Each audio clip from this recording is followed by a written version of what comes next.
everyone, Rob the Backyard Gardener here. It's been a while since I've done a backyard tour, just because mainly here in the Texas heat, this is the slowdown months for production. It's been hot, it's been dry, and so because of that, with me traveling as well, it's hard to keep up with the watering in the garden, and just the garden itself. It's just when it's 105 degrees, flower sets don't really set and turn into fruit.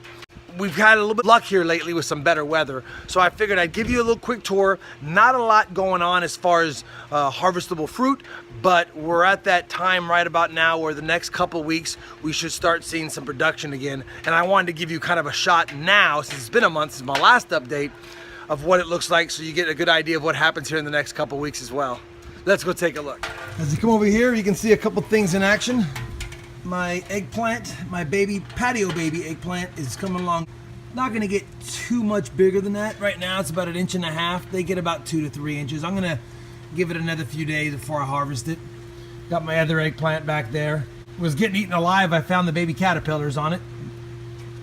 Had to get rid of those guys. My Carolina Reaper pepper plant looks like it's just now, let me see if I can get you guys a better look at it. Looks like it's finally, it's windy as heck, like it's finally getting ready to put on some flowers here, guys. So that's pretty cool. You could see lots and lots and lots of flower buds are coming in. So it looks like I'll be getting some reapers here shortly. You'll remember I chopped the heck out of my tomato plants. They're just now finally starting to come back to life. So we'll see how they do. Still gonna be another couple weeks before I get any flower sets on them. Even in the middle here, the Roussellinis and the black cherries are starting to come back to life. So that's really cool. I know for sure I'll get some more tomatoes off these guys. Here I've got my Blue Lake bush beans. You know, I have to go through this and harvest some of them, because I know we've got some beans that are harvestable. These suckers have been holding on for dear life, as you can see by the coloring, but we're supposed to have a week full of 85 to 90 degree temperature versus the 105 we've been getting. So I'm thinking that they'll come out, they'll bounce back pretty well. As you can see by the weather out here, it's a little gray. This is gonna help my garden quite a bit. Here's the orange Rousselini plants that I haven't trimmed down. You can see what the Texas heat does to them. It's not blight, they're just not as healthy as I'd like them to be. And we've got one tomato that's just starting to turn a little pink under the bottom, so I'll be pulling that one off today. No sense leaving it out here. My New Mexico Big Jim plant's got several pods forming on it. I mean, there's several pods on this plant. Matter of fact, got some down here. Looks like this guy's, he's got some height too. Right here's about 5 feet, so he's a 5 foot tall plant. Wait until the next month when it cools down just enough that he's gonna set all kinds of pods.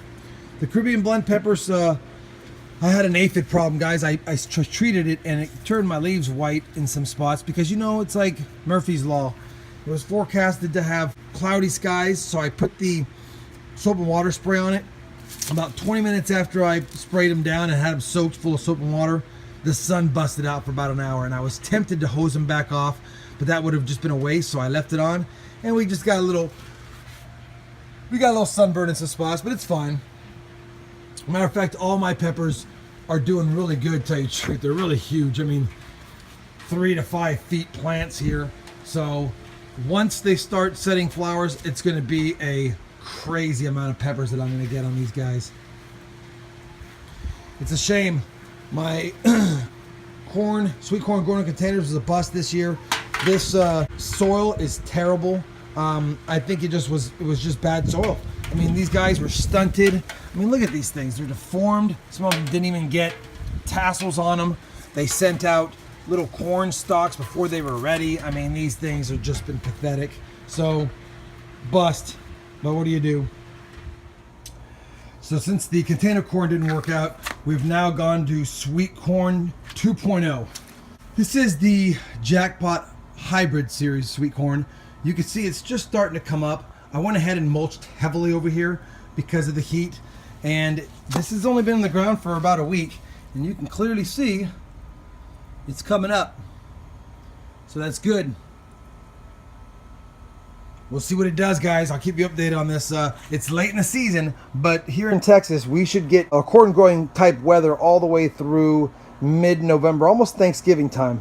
So if that's the case, I still got a little over 3 months and about 100 days. So that should get me some kind of corn harvest. Fingers crossed. So here's a good look at my Thompson seedless grapevine that I have going. I just basically recently trimmed it up to where I've left the main trunk, if you will. Decided that I'd split it into 2 sections, but I've got vines going to the left and right. And you can see that the tendrils have already been grabbing onto whatever they can. So pretty excited. On my other one, not much has happened. I'm just starting to get it trained up here. I've left a backup branch here because I'm not quite sure which of these 3 I want to make into the main trunk yet. It's such a young plant, but I've got the space for it to start to vine out, so I'm pretty excited about that. Over here I've got my sweet potato. Now, if you recall, this was one sweet potato plant that had about 4 slips on it, and instead of breaking off the slips, I planted it whole. It's been a little over 5 months, or right around 5 months since I put it in the ground, so it probably is time to harvest it, but it seems to be doing really well, so I'm going to give it another couple of weeks most likely. If you recall, only about a month ago, I started bearing all the extra shoots off it like these. And it seems like ever since I've done that, it's really taken off. So I'm hoping it's fattening up those sweet potatoes as we speak. But I'll give it another 2 weeks, maybe a month before I do a harvest video on it. Here's the strawberry patch. So obviously the heat out here in Texas has limited any kind of flower production, but we're starting to get to the point here in the next 2 to 3 weeks where maybe it'll give me a second season harvest of some strawberries. In the meantime, I'm letting this sucker go. Eventually, I'm planning on this whole bed right here being mostly strawberries. So, excited. You know, my Charleston Gray watermelon plant does not get any flowers set. It does get flowers on it, like right here, but I must not have very good pollinators over here because the flowers never become fruit. It's getting late in the season at this point, so unless something sets here in the next couple of weeks, this plant pretty much you could consider a dud. It's growing big and healthy. Just can't set any flowers and can't get anything pollinated. Oh well, it was an experiment for this year.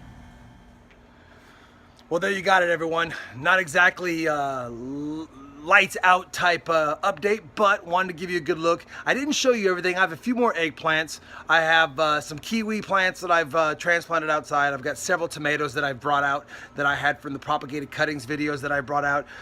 Not much to show on those since they're just green plants. So anyway, thanks for sticking with me. We'll take another look back here probably 2 to 3 weeks from now, and we'll see what kind of production we're getting. Thanks for watching, and God bless.